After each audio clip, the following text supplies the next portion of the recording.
Magandang araw mga kababayan at mga kapwa Pilipino sa buong Pilipinas at sa buong sanlibutan, lalo na po ang ating mga kababayang OFW sa ibayong dagat. Pagpalain po kayong lahat ng dakilang Ama sa araw na ito habang kayo ay nanonood sa aking video message na ito. Ang tanong po ay bakit ninyo kailangang iboto sa Mayo 12 si Pastor Apollo C. Quiboloy? Boto po ninyo sapagkat gusto ko pong kayo ay makaranas ng isang bansa na malaya sa korupsyon at malaya sa mga opisyal na nang-aabuso ng kanilang kapangyarihan at autoridad na ipinagkaloob sa kanila. At aasahan po ninyo ang aking pangakong ito. Hindi po ako pwedeng kainin ng sistema, ng politika. Ako po'y narito para ayusin natin ang Pilipinas at ito'y ipalakad sa tamang daan ng pamamahala. Kaya maasahan po ninyo ang aking pangakong ito na hindi magbabago.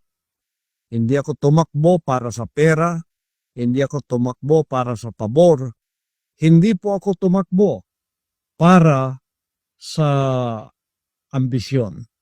Ako po'y narito, ipinagkaloob ng Diyos ang pagkakataong ito na hindi ko inaasahan sapagkat may plano ang ating dakilang Ama sa pag-ibig sa inyo na ituwid natin at ayusin natin ang bansang Pilipinas. Tulad ng sinabi ng isang pamosong Indian actor, may ugali kang questionin ang lahat ng bagay. Kapag namimili ka ng grocery, kino-question mo ang mga binibili mo. Purong harina ba ito? May halo bang bato ang bigas? Nagbubula ba ng maayos ang sabon na ito? Kapag bumibili ka ng motorsiklo o sasakyan, tinatanong mo kung ilan ang tinatakbo nito kada litro. Maayos ba ang after-sales service?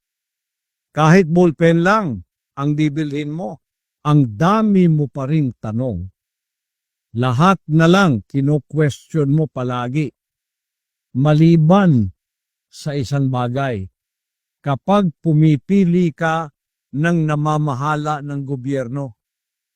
5 oras, ang dami mong tanong sa isang katol na tumatagal ng 5 oras. Mausok ba ito? Mabaho ba ito? Talaga bang pumapatay ito ng lamok? Pero kapag pipili ka ng gobyerno na manunungkulan sa 6 na taon, wala kang tanong ni isa. Kaya nananawagan ako, questionin mo ang pipiliin mo. Huwag bumoto dahil sa takot, dahil sa pagdududa, dahil sa perang ibinayad sa iyo, o dahil sa relihiyon, lahi o komunidad. Tanungin mo ang mga kumakandidato sa boto mo. Ano ang gagawin nila sa susunod na 6 na taon? Paano ang edukasyon ng mga anak ko? Paano nila ako matutulungan makahanap ng trabaho?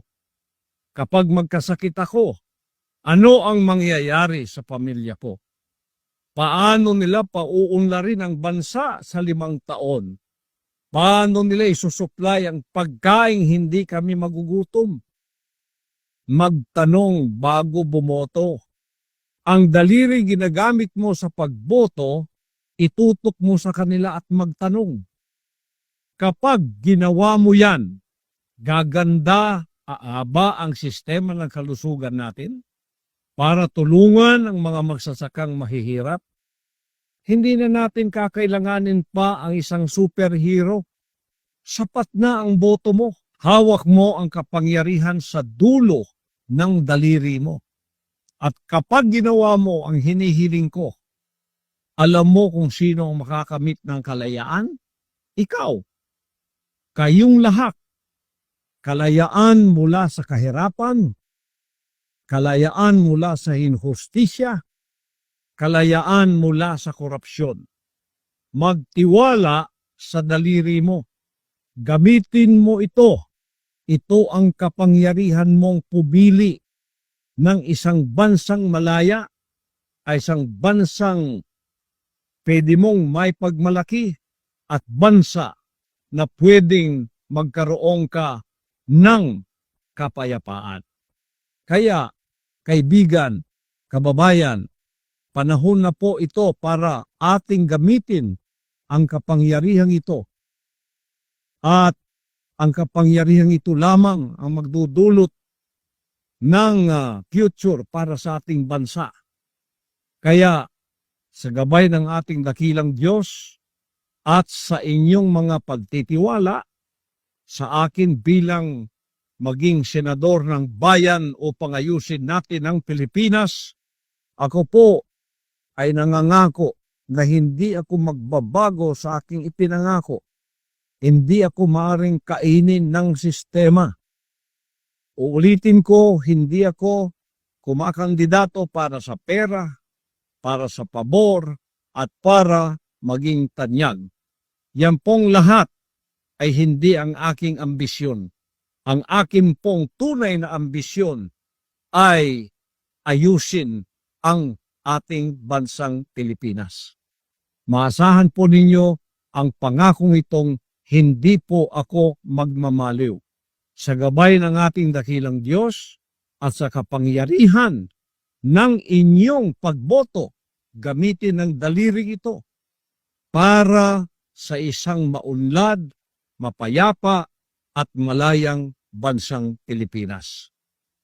Ako po si Pastor Apollo C. Kibuloy, 53, number 53, 53 sa inyong balota. Ayusin natin ang Pilipinas. Salamat po, pagpalain kayong lahat ng ating dakilang Diyos, ngayon at magpakailanman.